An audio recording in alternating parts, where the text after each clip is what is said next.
Now I'm recording, so I'm sorry I broke in. But now that's okay. You're all right now?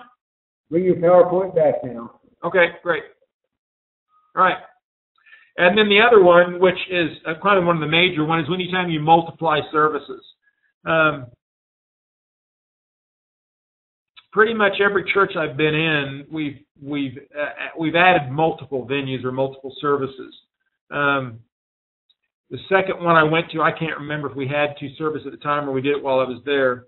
But that is, I mean, that's a huge deal if you try to, when you try to add another venue and or another service, another worship experience. And, you know, one of the things people struggle with is, well, I'm not going to necessarily see everybody now that I used to see because they're in a different service. And so that can be an issue. So these are all difficult changes for churches. Whoops. Oh, I got it. Excuse me a minute. Get that back on here. There we go. All right. So we've probably all heard this before. When we've asked the question, what can change or what should we change in church? And the whole idea that you've probably heard before is we can change the method, but we can't change the message, right? Our methods, because culture changes, because environment changes, the way that we reach people and the way that we minister to people has to change over time because we live in a changed society, but our message has to stay the same. So we want to take just a few moments and look at this a little bit and ask the question, you know, what does that look like? What can and can't change? And I'm going to have you in your locations take a few minutes and kind of respond to this. Maybe just have a little discussion around your table this evening in relationship to this. If you've got a Bible, maybe somebody can grab one. If you don't have one right handy there, look up Acts chapter 16 and look at the Apostle Paul as he goes to Philippi. And what I want you to do when you do that is I want you to look at the setting, who he's speaking to, and just kind of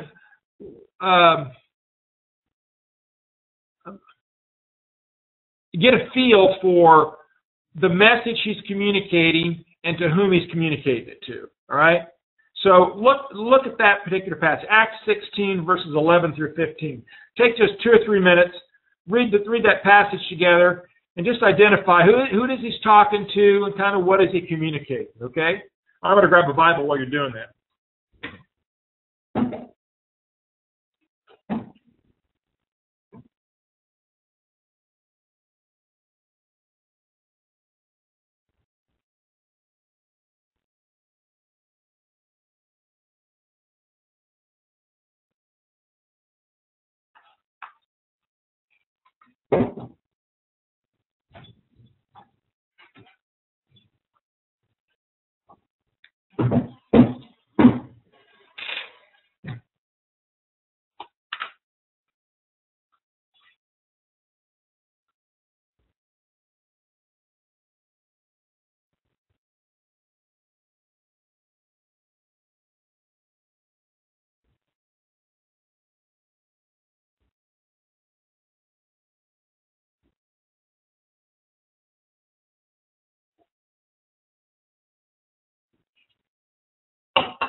Okay, hopefully you've had a chance to read that anyway. Obviously, it's Lydia. It's the story where the Apostle Paul goes down to the riverbank and finds Lydia, and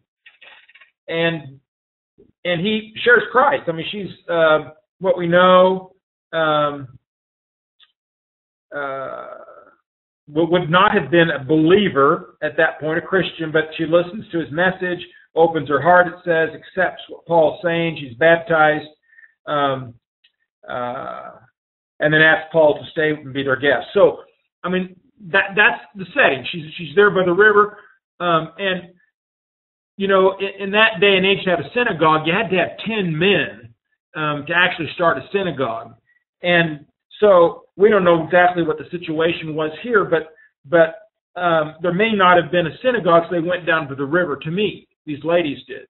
So that's a little bit of context there. Now, go to the next one. Look at just a little further on. Go to Acts 17, verses 1 through 4. Take a look at that one. Now, just in your group, just kind of compare and contrast those two settings, those two situations. What was the same about them and what was different about those two settings? The one with Lydia and now the one here in Thessalonica.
Now here we have another, you probably had a chance to read it hopefully, maybe discuss it just a minute.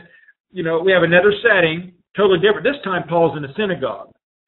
Same message, same response, some people come to faith, but totally different environments, totally different settings. One was down by the river with Lydia and some of her friends, and then now we're in a synagogue, okay? Now let's look at one other one. A little later on in Acts 17, the Apostle Paul again, beginning with verse 16, and could read all the way to 34. Most of you probably know this story and don't need to read the whole thing. And maybe rather than take the time to do that right now, this is Paul in Athens. He sees all of the pagan worship that they have, and and he begins then to think about how he can communicate the gospel to these people in a way that they will understand it, in a way they'll respond to it, and then he begins seeing the idols and all, then if you look at verse 22, Paul says, "Men of Athens, I notice that you were very religious in every way." Now, some might say, that think about religion only from a standpoint of Christianity, but Paul's using obviously in a much broader sense here. He says, I noticed that you're very religious in every way, for as I was walking along, I saw your many shrines, and one of your altars had this inscription on it, "To an unknown God. This God whom you worship without knowing is the one I'm telling you about." I mean, Paul takes their context, he takes their the environment, takes these idols, and he pulls it all together to communicate the same message again and to point people to Jesus. So the whole point here is that even if the Apostle Paul would be an example of one who, all these different environments, but he kept asking himself the question, how can I reach people in each setting? And in each setting it looked a little bit differently. So the question that you and I need to ask is, how can the gospel be presented to different audiences that we have with different needs, yet keep the message the same? And so I do have one other thing I want you to discuss for just a moment, your groups. What do we need to change in the way that we relate to, communicate the gospel to, and maybe even disciple these various aspects of our congregation, who might be parts of our congregations, all right? Students, seniors, people with disabilities. How is that going to look different, maybe? Preschoolers. How do we have to change in the way that we communicate in order to reach people and grow people in each of those settings? Take just a few minutes. Talk about that as a group together. Look at some of these, and maybe you've got some other ideas in your mind of groups that you specifically have in your churches that you might want to add into that mix. These are just a few samples. But what do we need to do? What do we need to change so that we can communicate effectively to each of these groups? I'm going to give you 3 or 4 minutes to do that. Thayne, when we're done discussing, would you want to get some feedback from each of the groups? That would be great. Yeah. If you do, you can call on. You see their names there, don't you? Okay. All right. Cool. Okay. All right. 7:37. Let's take about 4 or 5 minutes here, and I'll start calling you then.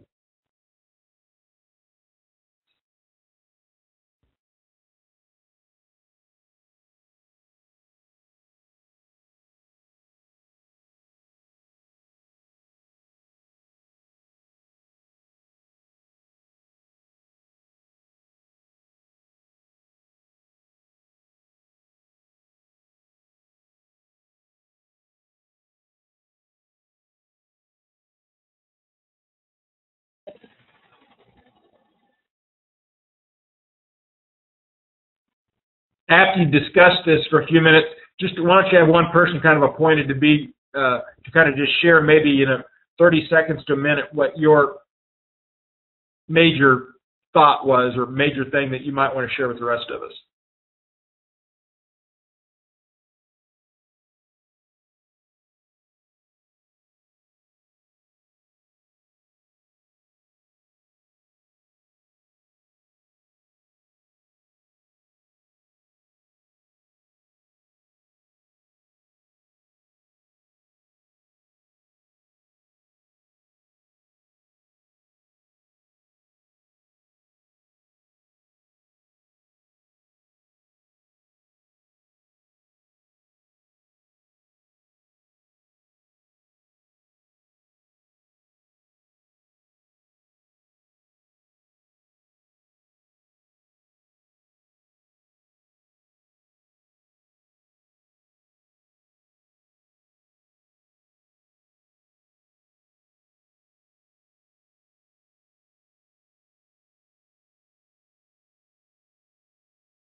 Okay, let's just come back together and hear what you've been discussing. Let's start out with how about Miami? What'd you guys think?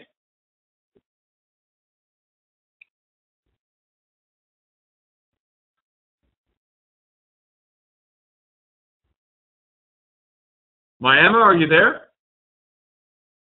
We're here. Okay. I probably can't see me very well, but I'm Daryl. I'm the youth pastor at Miami Friends. And Oh, cool. My colleagues here have elected me to be our speaker. All right. I think the basic thing that we kind of talked about and just shared about is the kind of what we said before. The basics of the message has to stay the same, but with all of those people groups, you present it in a different way. With kids, you present it in a way that's fun, that's simplified so that they can kind of understand it. With students, you would present it in a way that is simplified but still kind of to them feels like they're accomplishing something or they're accomplishing a task, going deeper, finding meaning in life. And just as you dissect all those people groups, you keep the same message but you change the presentation. Okay, cool. Yeah, and that's really good stuff. And the hard thing is for us these days, we more and more segment our society. We have more and more groups. We have age groups. We have singles groups, marriage groups. We have. I mean, you can segment people really down into many different categories, and that's a challenge for us, isn't it? To be able to communicate across all those lines. Now, if you're with a specific group, then you can really focus in. But when you've got a diversity, it's a challenge. So that's good. Thank you. Appreciate that. All right. Kevin, are you with us?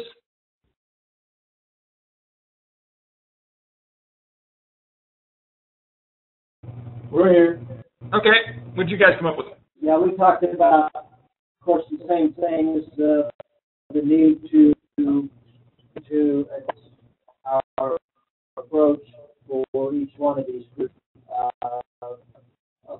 Format is recognize somebody ministry to senior wants stability and consistency, and so they're not going to respond well to some changes, so our ministry needs to account for their desires. People with disabilities, one change would be a change in facilities to make sure that they would feel comfortable and could accommodate their needs.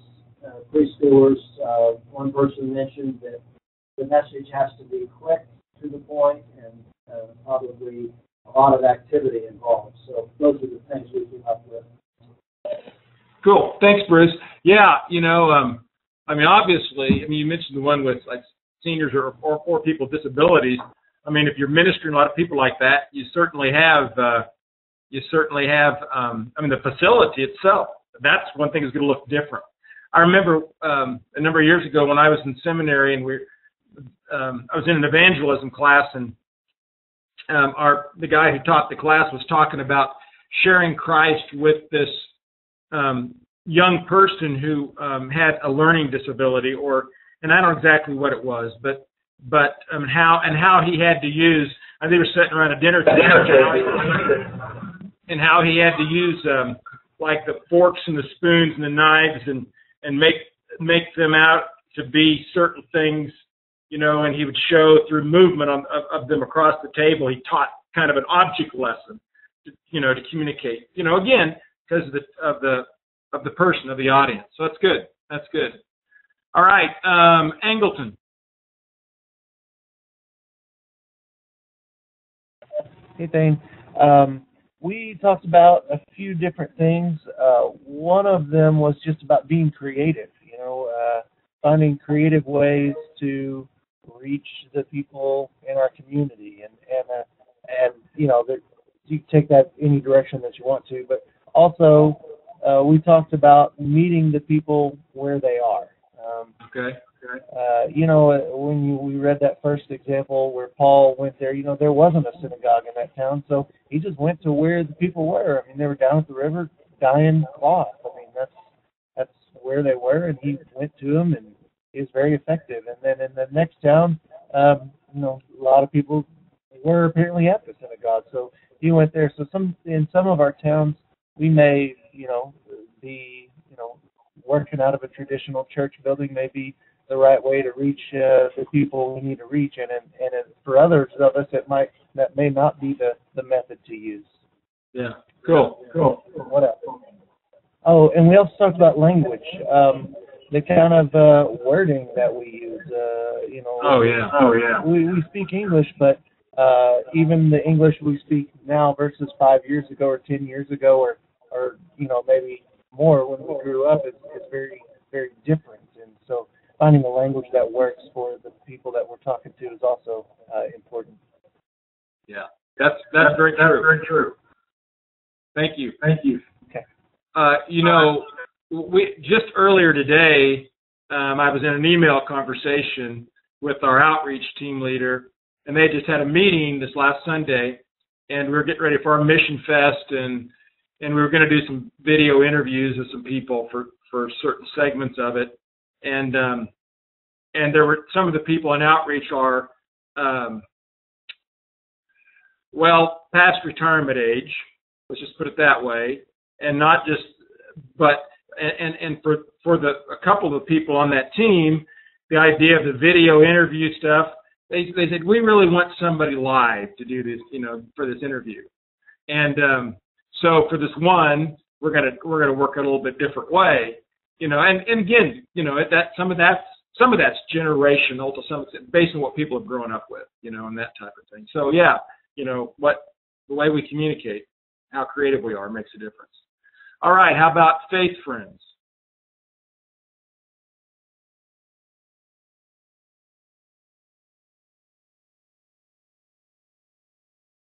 When we talk about that, we just need to make sure that you're trying to communicate the best way we can with our students and their seniors and people with disabilities and so forth. Trying not to be too fakey when you're doing that, but yet still be clear. And that's kind of difficult. And I think we're constantly having to make changes in the way we communicate because the students, the seniors, the preschoolers and so forth are constantly changing. Yeah, that's right. Thank you. I like to think that I try to stay young. I've got 3 teenagers, but some of the language and things they say, it's like, what? So I mean, that's exactly right. You guys got it. Okay, how about Booker?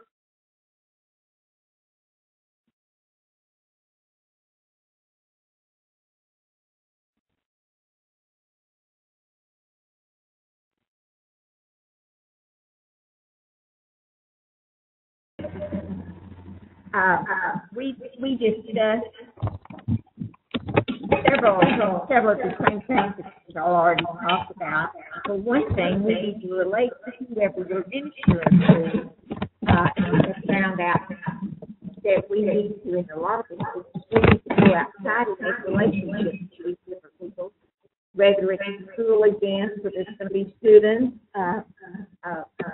nursing homes with seniors or whatever, and relationships that way. We need to be creative and see how God is, what needs there are in the community that we can get involved with so that we can rub shoulders with the community and tell them about the gospel. It seems like more and more is happening outside the church and not within the 4 walls of the church. Yeah, you hit it. What's your name? Pat. Pat? Pat, yeah. Okay, yeah, you're exactly right. The thing that doesn't change in all of that is the effectiveness of relationships. There's a lot of things that we can do differently, but young or old, if we build a relationship with someone, that's the most effective tool for reaching people and growing people. So that's great. All right, and then finally, our folks with Dave Kingery. Yes, we talked about having a worship service, if we have all ages in there, to provide illustrations, music, and messages to the various ages. For example, We might have a children's song. We might have a contemporary rock song, that would be Christian rock song for teenagers, as well as a classic hymn of the faith for those who grew up with "Oh, for 1,000 tongues" or the church's one foundation. But we also talked about having different venues for different groups, using again the illustration of music, that we would have a variety of worship services provided for whatever ages they are. And we emphasize the importance of knowing the experiences and the comprehension level of the group before we would begin to answer your questions. So that's the essence of our discussion. Okay. That's great. Thank you, Dave. Yeah, you guys, those are great things. Great thoughts on all that stuff. I think it's about the time for a break, so I'm going to turn it back to you, Dave. And when we get back, I want to start out by talking about a change formula that every leader needs to know and understand. So I think this will be real helpful to you. So I'll give it back to Dave. No, you keep the controls, if you would. Okay. And I want to say right here, right now, that I appreciate the responses of each one in all the areas. This is the way we are hoping the Institute would work, that we could all hear and speak with one another. And I'm grateful for the participation of each one of you, because your ideas from each of these different groups, each of the different churches, is enriching for all of us. And thank you so much. So we'll see you in about, 10 minutes? 10 minutes. Sounds great. Sounds good. Thanks. Thank you.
Okay, if you want to come back together, we'll get started in just another minute or two here. So if everybody wants to do their last minute deal, I'll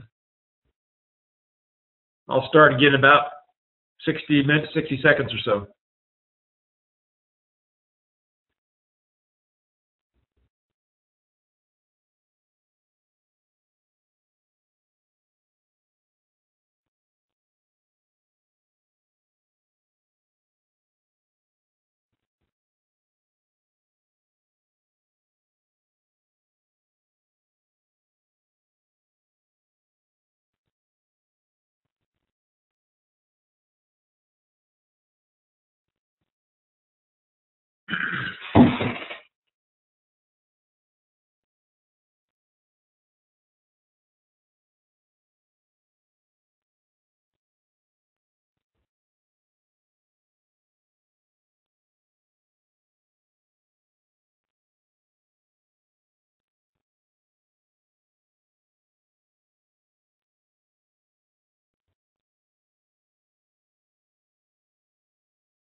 You know, this whole thing of doing the Institute this way, who of us would have thought 15 years ago that we'd be communicating this way, huh?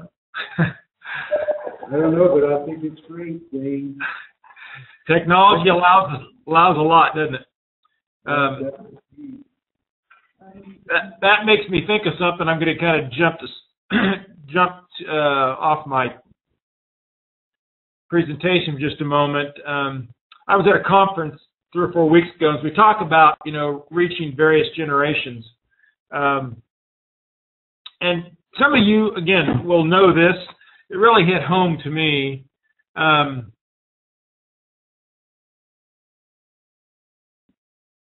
If you were to do a graph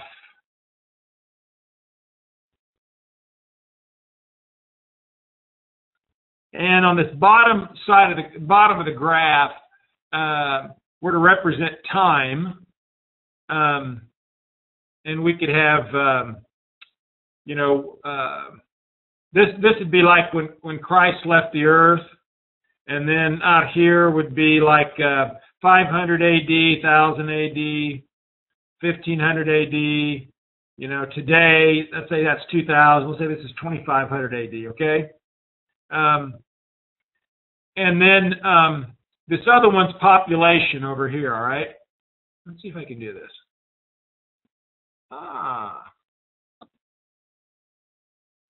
Population, all right? So I'm sitting in this seminar, or this conference that I was at, and the guy was talking about what he called the power of the red line. I did this the other day with some people, and nobody really got this right. Some of you are probably smarter and would get it right, but I wouldn't have. If you were to do a curve of population growth since the time of Christ, kind of think about what type of line you would put here. So we got 500, like I said, 1,000, 1,500, and here's where we are today, right in there. So here's what it would look like, something like this. And let's do this. Let's put little, I don't know how many billion we are right now, but these will represent billions, just for the sake of having amounts. But if you look at population growth, you come like this. They're 500,000, 1500 AD, 2000 AD. There's population growth. And for us, we're living, for most of us, this is our life right here, in between these deals. And what he was talking about was the power of the red line. The whole idea being the huge necessity in our day and age for our churches to be effective and to reach people and to grow exponentially. Because population is just taken off exponentially during our lifetime. And so what made me think about that when we were talking about technology, the change in technology and what that allows as far as communicating the gospel and ways of reaching people that we never had before. And so actually this Sunday, our people don't know it yet, but I'm doing a message entitled The Power of the Red Line. Because this is, I mean, graphically, the idea of how many lost people there are in this time that we live versus any other time is just astronomical. And the opportunity there to reach people and the need to reach people. And basically one of the premises was, you know, that we can't afford not to change our methods, do whatever we can do to be effective in reaching people. So anyway, that's a freebie. That's an added one. Okay, so these guys here had change. They changed their location, but somebody didn't do demographics very well when they moved out there, did they? Well, I wanted to introduce you to this formula I talked about. I talked about this in my leadership class that I teach over at Fringe University. And this is not original by me, but I've communicated it in different ways until I saw this formula. So I use this formula too now. The formula C equals D times M times P is greater than R. And let me tell you what each of these things are. C, as you might imagine, stands for change. All right? C stands for change. Now, I'm going to go to the next screen and we'll walk through their components. C is the amount of change that needs to happen and in order to accomplish whatever it is you're wanting to accomplish. D is dissatisfaction with the way things currently are. Okay? See, one of the reasons that people will change or be open to change is if they're dissatisfied with the way things are right now. And early on, I talked to you about, you know, if you go in and get a bad doctor's appointment, you know, and the doctor says, you know, your cholesterol is really high and you need to shed a few pounds or whatever. You know, that can, for some of us, that would be motivating enough to say, this can't go on any longer like this. I have to change. So change equals, the amount of change is equal to the dissatisfaction with the status quo. We'll change up to that amount, okay? But that's not the only factor. Here's another factor. The vision for change. C equals D times M, which is the model or vision for change. People will change when they're feeling enough pain. They will also change when they have enough vision and are inspired enough. You know, you could take that same scenario I talked about, and I don't know why I'm on a weight kick right now, but that's just what comes to my mind, so nothing intended, but just I try to lose a few pounds myself, so maybe that's why I'm thinking about it. But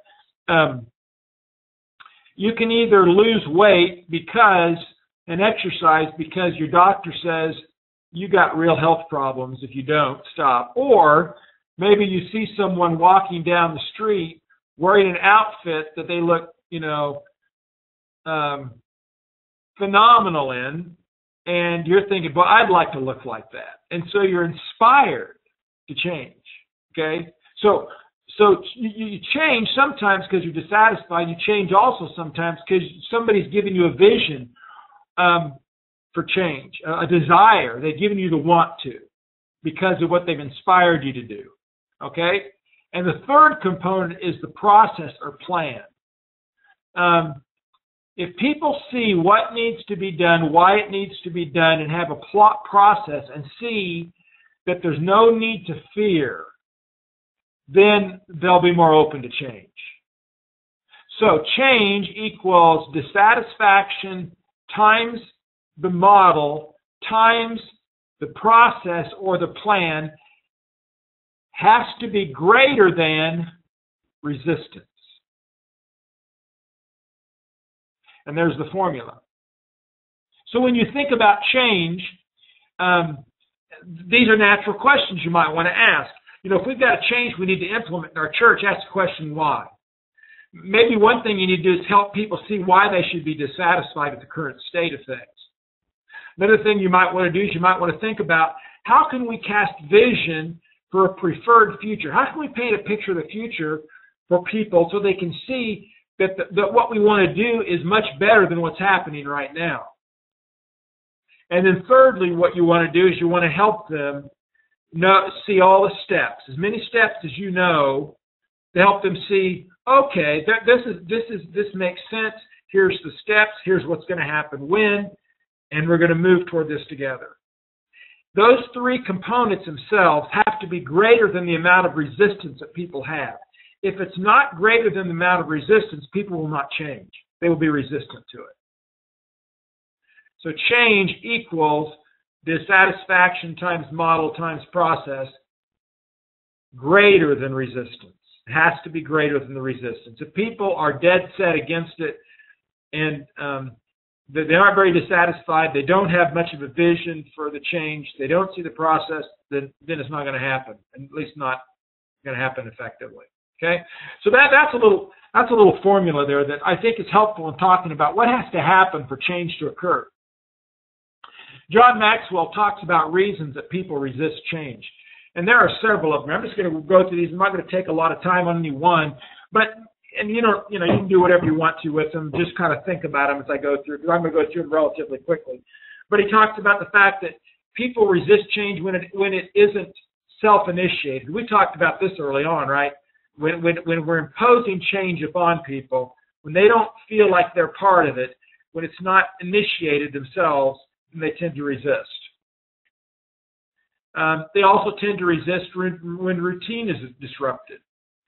When they've got a plan for the day, a plan, sometimes think about your own life. Maybe you've got a plan for the day and somebody interrupts your plan for the day. Depends how scheduled you are. If you're more scheduled like me, sometimes it's kind of hard for me to want to change my plan.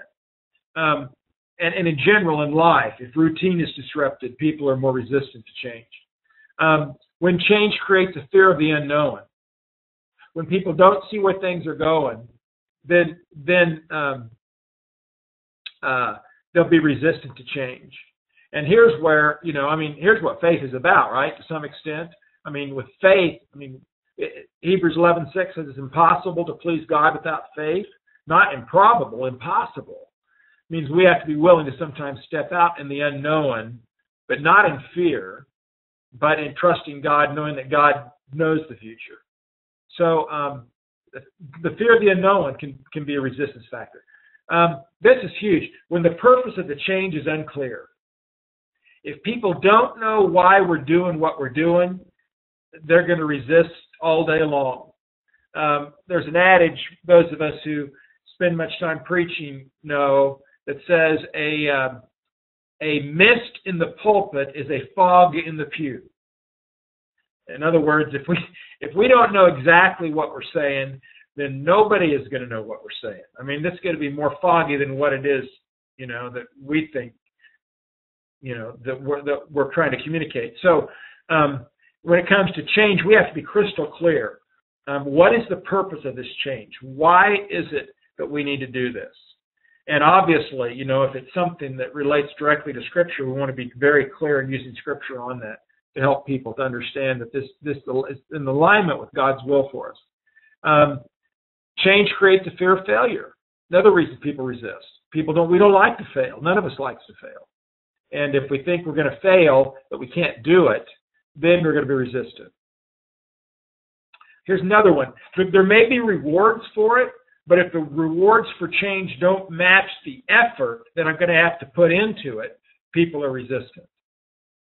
The rewards need to outweigh the effort that has to be put into it for people to not be resistant. And then we talked about this earlier. When people are satisfied with the status quo, with the way things are, and they aren't going to feel any need to change. What do we do? Why do we change? And so that's where, from a leadership standpoint, we have to ask the question, why should we not be satisfied with the current state of affairs? Why should we want things to be different? And help people to understand that, help people to feel that, the need. Number 8, change won't happen when people engage in negative thinking.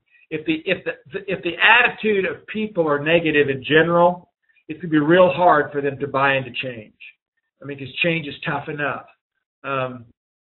And so when they're kind of walking down a bad path, it's kind of like if you want your spouse to do something for you and they're upset with you, probably not the time to ask them, is it? So I mean, same thing with people in general. People in a negative mindset, they're going to be resistant to change. When followers lack respect for the leader, and I use followers, I'm talking about those who a person in leadership is responsible for. If the people in general don't respect the person that's leading, they're not going to be apt to want to change. When the leader is susceptible to feelings of personal criticism, in other words, when a person maybe has some insecurity issues and takes criticism personally and susceptible to that, they're going to be more resistant toward change. When change means personal loss, when it's going to cost me something to change, I'm going to be more resistant when it gets personal. And then just a couple more. When it requires additional commitment, more commitment than I have right now and I've had to make. That's why when, and there's any major change of any type, why vision is so important. Because vision will drive a lot. If people can hear that and see the vision and sense it, feel it in their heart, then they're willing to make more commitment based on vision. Narrow-mindedness, when people just are unwilling. Maybe they've had a bad experience in the past and they won't consider anything. Obviously, that makes them resistant. And a final one, when tradition becomes the big factor, then people resist change as well. So those are a lot of, just some reasons why people will tend to resist change. So here's the deal, and kind of what I communicated earlier. People will voluntarily change under two conditions. When they hurt enough, they have to change, or when they're inspired enough, they want to change. When they hurt enough, they have to change. When they're inspired enough, they want to change. If I was going to take, one slide, if I was going to take 5 minutes this evening and talk about one thing with regard to change, that would be it. People, because from a leadership standpoint, we have to understand that people have to feel it some way, because change, it means a hurdle they've got to overcome. And so either they have to feel the pain of the current situation, or they have to be inspired enough that they want to move beyond where they're at. Now, people aren't always ready for change. And here are some signs maybe that you might not be ready. And some of this is communication issue to some extent. But when the congregation or the people don't see changes, when they see change as counterproductive, again, that goes back to not being clear, not understanding how we're going to get there. If they don't see it truly taking them any place, it's counterproductive, then you're not ready yet for change so they can see that. When you lack the resources, and when I say resources, I mean people that can lead the change, money, if it's going to cost something financially, like a relocation or a building project or whatever it might be, or maybe just the resources in general. Maybe it's facilities or other, things that we need. But if you don't lack the resource, if you lack the resources, that's one of those deals where, Jesus talks about counting the cost. And then you have to count the cost of, well, right now we don't have the resources we need to make this change. So how do we get there so that then we can cast the vision for the change? When a leader lacks credibility, we talked about that one already.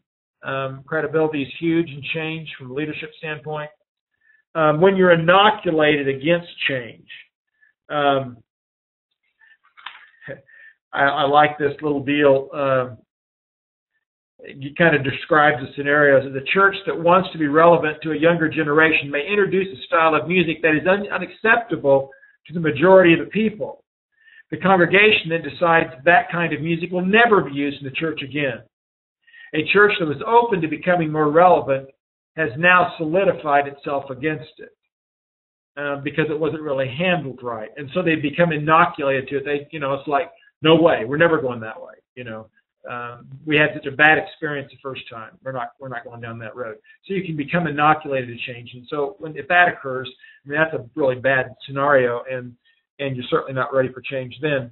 Or if you're pushing too many changes at the same time. That's another reason why people aren't ready sometimes. So the question is, do we need to change? Do we need to change? And this kind of goes along with assessing, kind of assessing ourselves as churches. And how do we go about doing that? What types of questions do we need to ask?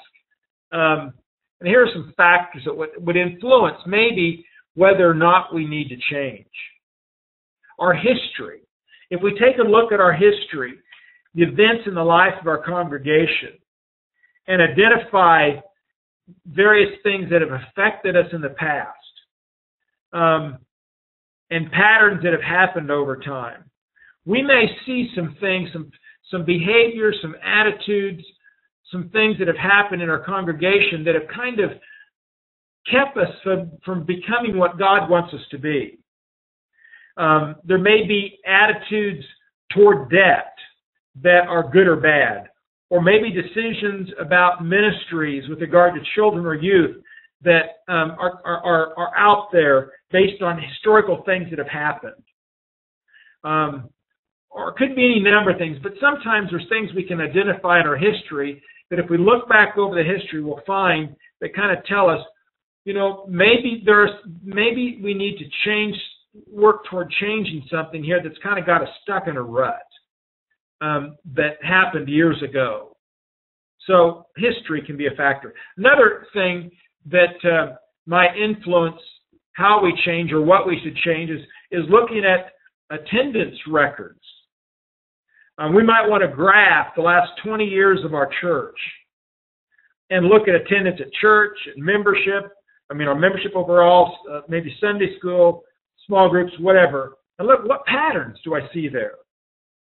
And if whatever patterns I see there were to continue the same way over the next 10 years, what would that tell us?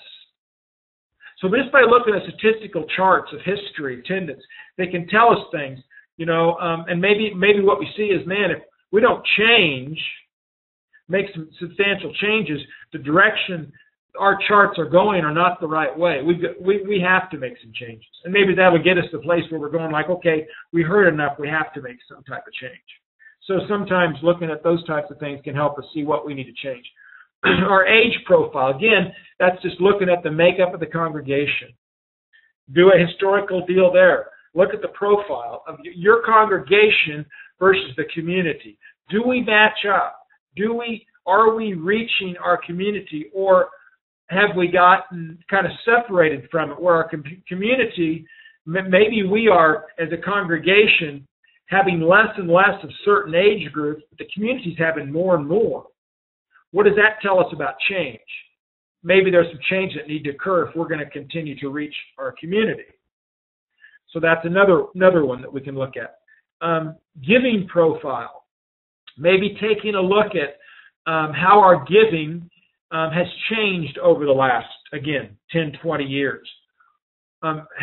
What percentage do we give toward missions today versus what we gave 10 years ago? Or, toward other types of ministries, toward outreach, toward, spiritual growth, whatever. Looking at those and in that, analyzing some of that might tell us, well, there are certain things here we don't like the change that's occurred in the fact that we don't give as much to, and you identify that thing. Where the past we did. Maybe we used to invest in youth ministry, but we've pulled that back for some reason in the past. and we aren't being as effective. Well, maybe we need to, reinvest in that. So that might tell us some things. Membership distribution, just looking again at the breakdown of the congregation, that kind of relates to attendance. And then just facilities is another one. Looking at our facilities, evaluating the facilities that we have. Are they, and maybe the best way to do that is to have somebody from the outside come in and take a look, and have a little survey or something and ask them to complete it on our facilities. We don't see things after a while. We see them initially, but after a while, we quit seeing the way that our facilities look. And so, having an outside eye see things that we don't see. I remember 2 or 3 years ago, about 4 or 5 years ago, we had completely redone our the older part of our building, our basement for our kids department and our what used to be the old sanctuary. We'd redone it for our students, and there's a lot of graphics on the walls. It's very warm and contemporary and kind of inviting. And somebody relatively new to the church said to one of our folks one time, said, it's really interesting. You've got that space in there, and it's really cool the way that's all put together. But I walk into the entryway here, and the walls are all bland. I mean, they're all like off-white. And they noticed that. We didn't think about it. We just thought, well, we've renovated this part of the building, and we didn't think about that. And so after that, people did some work repainting that area and put some graphics on the wall. Not near as much, but a little bit of that type of thing. So, what do your facilities need? What do they say to people that walk in the doors of your church? Maybe that needs to be changed. Are they inviting and encouraging, or are there things that need to be changed that would then make them more conducive to reaching people that you might want to reach out to? So those are things you can look at when you think about, how do we know what things need to change if you don't know? Because there's a sense in which a church should constantly be changing because society is constantly changing. Now, holding on to the things that don't change, but kind of constantly in that mindset. Reminds me of another story. When I was in Michigan, shortly after I'd been there, pastored at Battle Creek, and I can't even remember which change it was, but it was a change that we made that affected some of our children's ministry. And I remember it was one of my first lessons in this. I was relatively young at the time, certainly young to pastoring, and I remember being back in the nursery with one of our children's workers, and she was literally in tears. And she was basically saying to me, "You've betrayed us," about something. I can't remember exactly what it was. It was some changes she did not take well and felt like the children's ministry or whatever was going to be compromised out of this. And I was just caught blindsided because I didn't see it. And so we talked about it for a while. Now, so change was just hard for her, for one thing. I mean, it was a difficult thing. Well, a number of years later, let's fast forward about 7 or 8 years, and we had changed a number of things over the years in the church. And so my wife was talking to her one day about another change that was coming, and my wife, I think at that time, might have been leading our children's ministries department. And so she goes to Karen, was a gal's name, and begins telling Karen about what was kept coming, because you want to kind of forewarn her, thinking this might be hard on Karen. And Karen goes, "Oh, okay." And my wife kind of did a double take and like, "This is too easy, like what's the deal with this?" And Karen goes, "We're used to change now. Change is a part of who we are. This next thing, that's not a big deal." And so, there's a sense in which when changes are done right, and not that we always did changes right, because we didn't. I mean, I blew some stuff. But you can almost have a culture of positive change, as part of your culture as a church. And that can be a very helpful thing. When, again, you understand what needs to change and what shouldn't change. So, factors in change. Ways to introduce change. these are just a few suggestions. You know, obviously, if there's something that you think needs to be changed, you know, you, as a leadership team, you've kind of agreed upon that this needs to change within our church, and you don't know exactly how to go about it, then research it. I mean, look, that's technology and stuff, and through talking to other people, find a church that's gone through that type of change, and maybe go talk to them, maybe go visit with them, and see if they have any keys that might be helpful to you. I mean, don't just reinvent the wheel. So do research. Talk to people who are changing. I think this might have come from Leith Anderson. He said when we built our worship center, we were trying to decide what type of architecture to use. So we surveyed unchurched people in our community and asked them what kind of design the building should have. Overwhelmingly, they said it should look like a church building with a steeple and a cross on top. Today, many unchurched people come here every Sunday because of our 200-foot steeple. If you want to find out about the cultural trend of body piercing, what is the better source? A seminary professor writing an article about it, or talking to somebody who has tattoos and body piercings? I mean, find out why they do that, what that's all about. It just seems obvious to me that if we want to know about trends in society, we should ask the people involved in them. Not to condone everything that happens, but to find out what it is, why it is that people gravitate various directions. So talk to people who are changing. Provide options. You know, and obviously, you know, in our culture with regard to worship services, we see various, you know, where Sunday evening services more and more don't work. That there may be some places, you know, you may have some effect with that. Most of the places I've been, it's been a fighting battle. I mean, what do I want to say? It's been a lost cause over the years because, you know, in some cases people's family time. Sometimes people want to be home because they want to get ready for Sunday morning.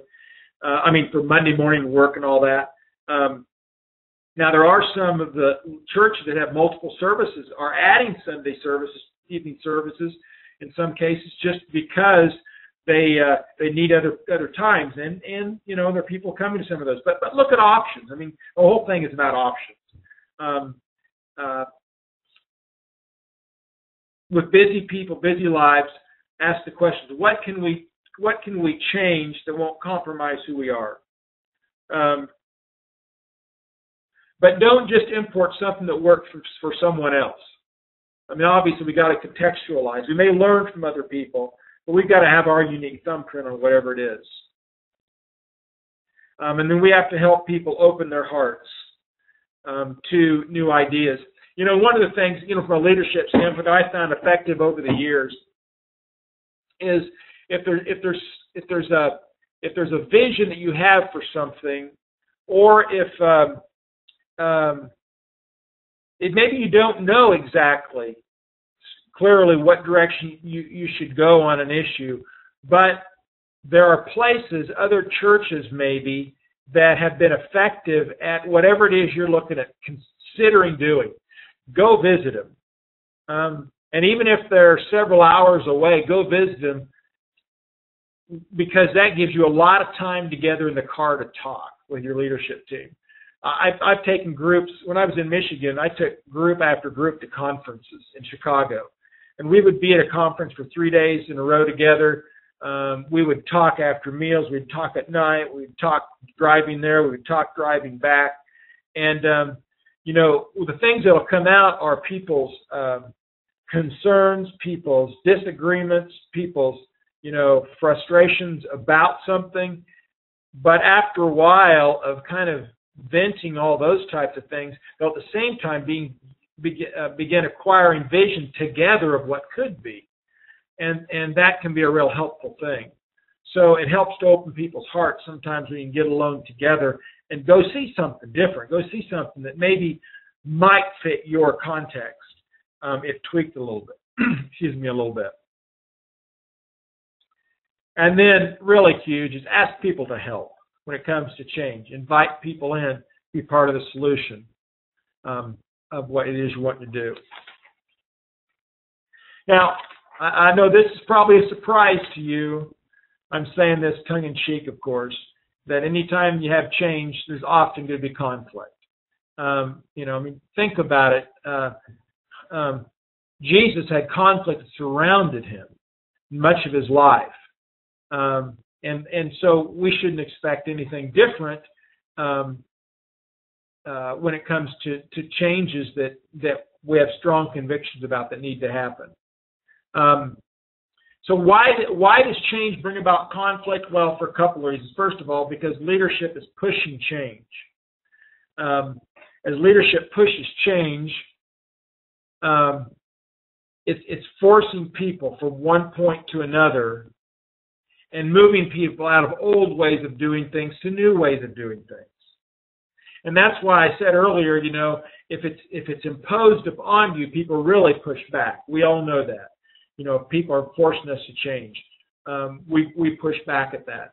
So that's one of the reasons why change often means conflict, is because leadership is helping to move the church in a direction, and some people just don't want to move any place. So that's part of it. The other part of it is that we're by nature resistant to change, especially like we talked about when it's imposed upon us, because it threatens our stability and it challenges our power. We feel like we don't have any power if someone's just imposing change on us from the outside. So we become naturally resistant to it.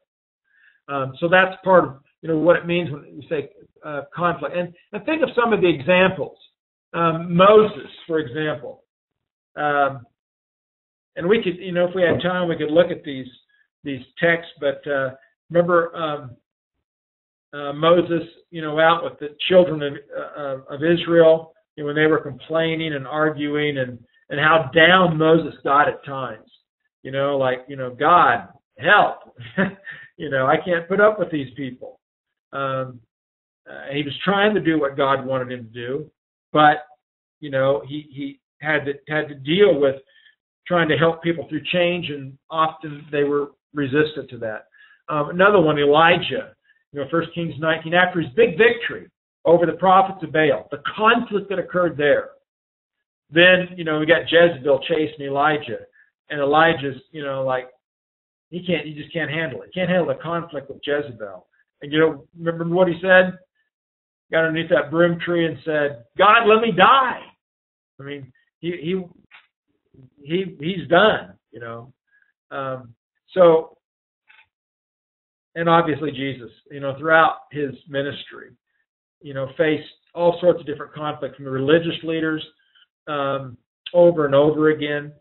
So we shouldn't be surprised that conflict occurs.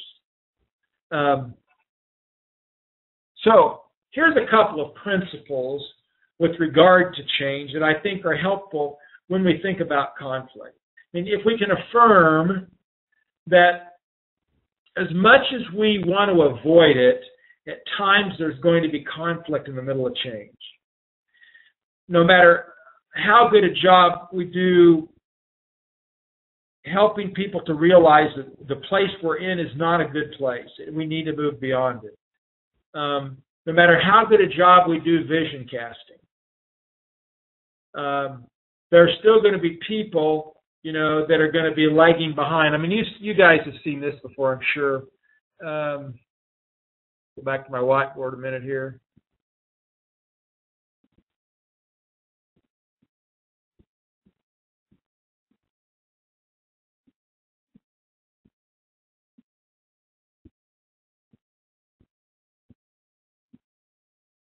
Okay. You've seen this little graph, this little bell curve. I mean, I don't have to tell you this, that, when it comes to change, you've got different groups of people. You've got people way out here, a small minority out the front end, that are the ones that are leading change. I mean, they're always on the leading edge of things, or the bleeding edge, as we sometimes call it. And then we've got back here someplace are what we call the early adopters. They're people that will will jump in relatively early. Actually, I think of a video that if I should have loaded, it would have been kind of fun to play about this. It just demonstrates this so well. It's a video. I'll just kind of describe it to you. Maybe I can paint a picture. And this is a real thing that happened. And this guy talking about how a movement begins. And there was this single guy that's out there in the middle of a crowd. Looks like a festival or something. There were a lot of people sitting around outside on the grass. And this one guy gets up and just starts dancing, right? I mean, most of us, including me, would not be bold enough to do that. This guy just starts dancing. I don't know if there's music playing. I think there might have been, but he just got dancing and dancing and dancing. People are just looking at him, and not thinking too much about it. After a while, another guy, I kid you not, another guy gets up from one of the crowds and comes over and just starts dancing with him. And the two of them are just kind of dancing there. And there must be music playing, I'm guessing. I can't remember because they're talking through this whole thing. And then, lo and behold, a third and a fourth. And after a while, all these people are getting up, and there's like a herd of people just dancing. And all this first person did was just started it and took the lead, and somebody else followed. Well, the person who followed was the early adopter. He was like, oh, okay, this is kind of fun. I'm into this. And then you have your masses. The largest group is the masses who will if the leadership is credible, if the decision makes sense, will follow along. And so, that's what that showed in that video. I mean, there was a mass of people eventually just up there. They're just, they didn't know why, but this one guy started it, and everybody else joined in. And then you have your late adopters back here, your people that eventually adopt after it's proven the change is good. And then you have back here your people who are not going to change. Just like you have your people up front that are out on the leading edge. These guys never going to budge. Always going to be here.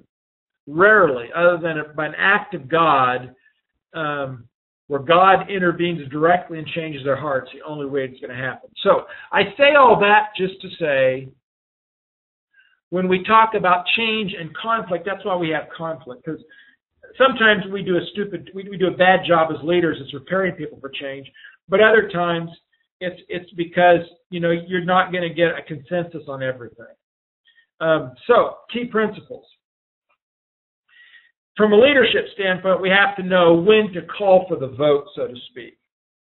We have to know when the majority of the people are on base, are on the same page, and are ready to go with this.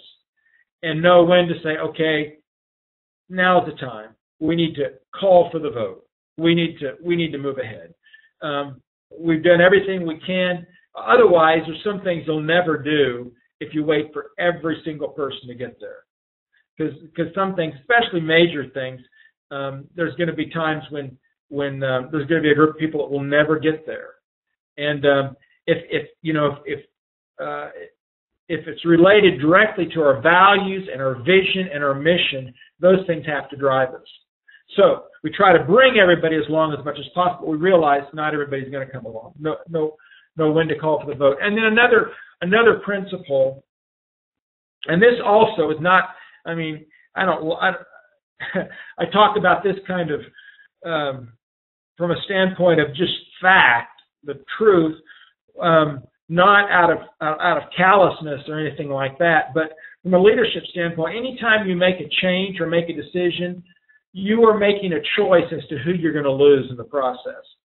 Anytime a new pastor comes into a church, if you've been through those types of transitions, you know that there are a certain number of people end up leaving because they really were tied to the way things were done and the previous pastor, and for some reason, they just can't get on the same page with the new person. They don't like the personality, they don't like their style, they don't like something about it. They just can't connect, so they end up leaving. Well, from a change standpoint, we apply these principles here. From a change standpoint, you choose who's going to stay and who's going to go. And what I mean by that is by the decisions you make. if you make the decision, we have to do this because the Great Commission is too important. And we have to move ahead as a church. And you've got the leadership team all on the same page and that type of thing. And say, we've got to do this, scripturally, biblically, we're convicted that we have to move ahead in this particular direction, whatever it is. The people you're going to lose are the people who are going to stay back and drag their feet for eternity. Whereas, if you don't do anything, because you think, well, I don't want to lose anybody, you are going to lose some people. And the people you're going to lose are the people who want to fulfill the Great Commission. You're going to lose some of those who are really the people that are wanting to move ahead, that are wanting to reach people, that are wanting the church to thrive. So all I'm saying is, and I hope you take this with the right spirit, and I'm sure you are, is that any decision you make, there's going to change. There's going to be conflict to some extent, and there's a possibility of losing some people. But you're going to choose who you're going to lose by the decision that you make from a leadership standpoint. Okay? So those are two principles, just helpful to keep in the back of your mind. All right. Let me do this. Let me just kind of go through a few of these real quick. I'm getting near the end of my stuff, and I'm going to have to skip a few things. Got about 5 minutes left here. So, creating a climate for change. I'm going to buzz through this pretty quick. Have to have trust with people. We've talked about that already. Build trust. From a leadership standpoint, we must be willing to make personal changes before asking other people to change. People need to see change modeled. We need to understand the history of the organization, in this case, the history of the church. This word influencers, I'm using, this is a John Maxwell term. It comes from developing the leader within you. But you can use the term leadership and influencers interchangeably, because leaders, by definition, John Maxwell defines leadership as influence. A leader, by definition, influences other people. So you could use the word leadership here if you don't like the word influencers. Place influence or place people with the gift of leadership in leadership positions.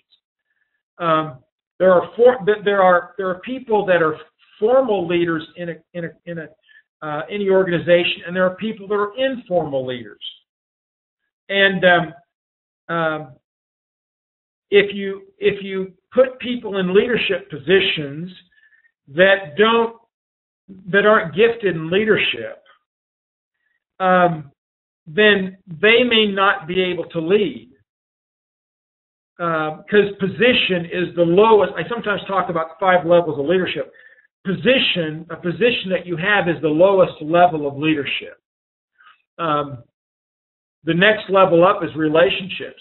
If a person has a relationship with me, I'm much apt to follow them than to follow someone who has a position, because I know the person with the relationship loves me and cares about me.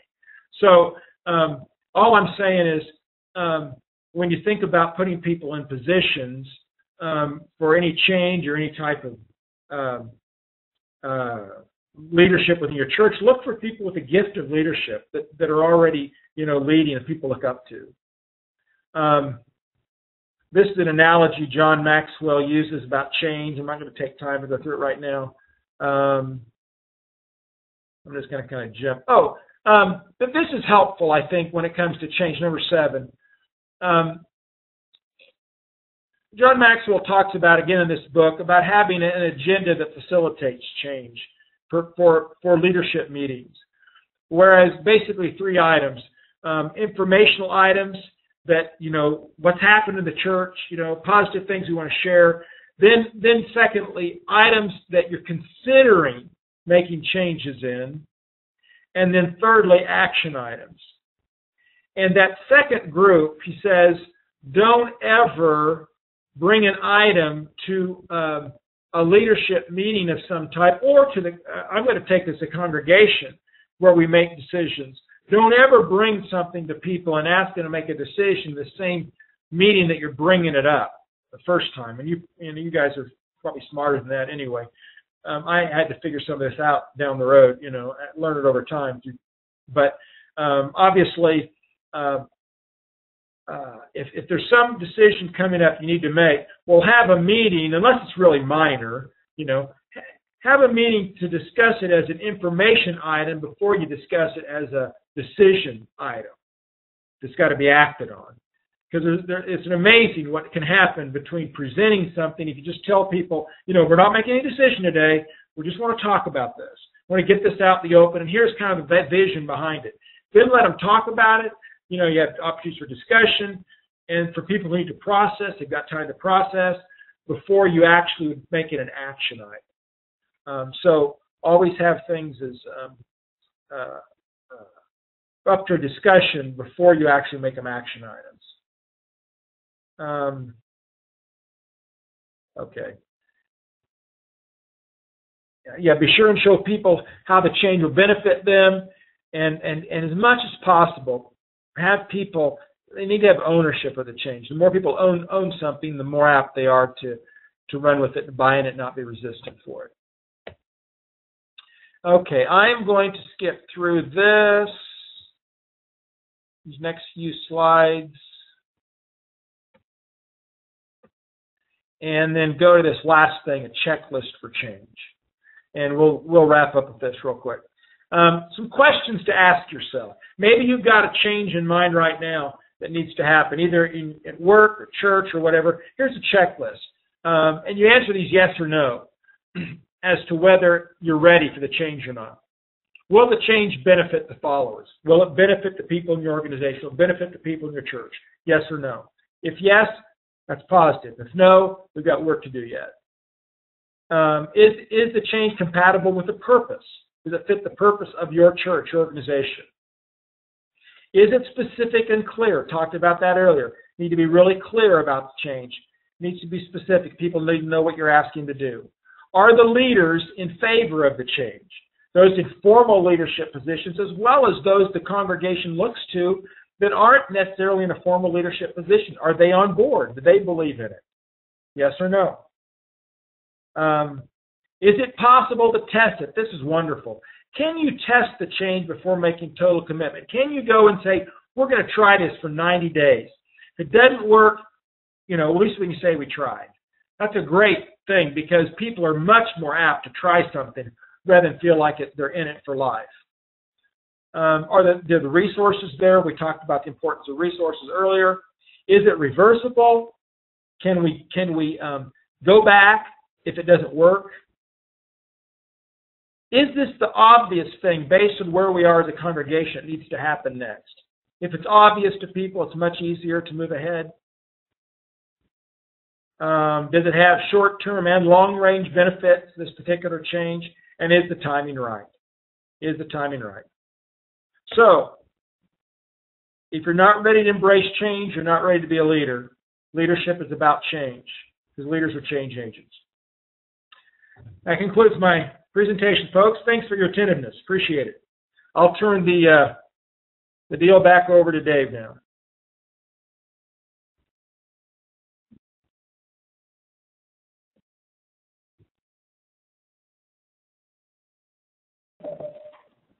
Thayne, my head is just filled.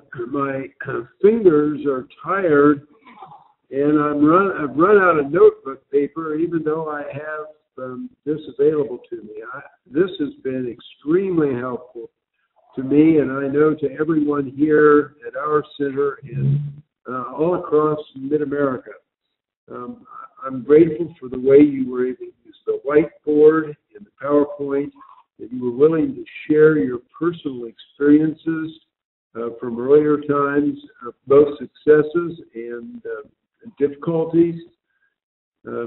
You're a person who has experimented a lot. You've had change in your own church there at Derby, and you've spoken to every one of us who faces changes day in and day out among our people. So what you've given us is, without a question, something that we have to deal with regularly. And you've given us a great deal of help in this. and I am so grateful to you for doing it. And I know I'm speaking for everyone who is here online with us tonight. So we thank you. You're stimulating, you're challenging. You've set the goal high for us. The leadership and the administration of our churches must find creative ways to make change, because we ourselves are, as you said at the end, change agents. So thank you again. I hope you've heard what I've said, Thayne. Have you? Good. Good. Yes, I did. Thank you. Thank you. Next month, David Williams, Professor of Discipleship and Spiritual Formation at Barclay College, will be our teacher in a new course, Spiritual Formation and Spiritual Direction. David is really looking forward to this. We've met, we've talked about what his 3 sessions will be, and I know that you will look forward to that Monday, November the 5th. Before we leave, I'd ask for you to keep in prayer Rich Miller. We learned today of his father's death, and David Robinson, who asked for us last time if we would be in prayer for him as he represents EFC Mid-America at the General Superintendent's meeting. So let's keep these in mind as we close with prayer.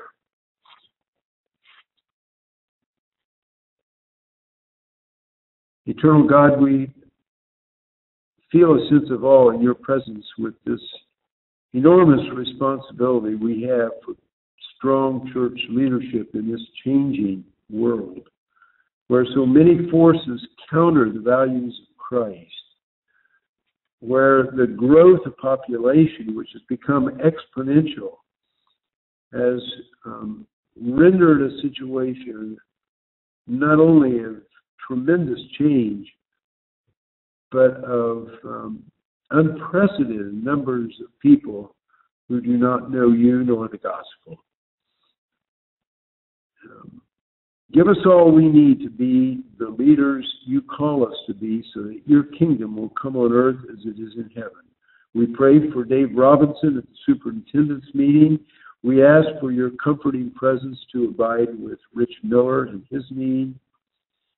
And we pray that you will provide safety for us as we travel home, bring us together in caring fellowship next month.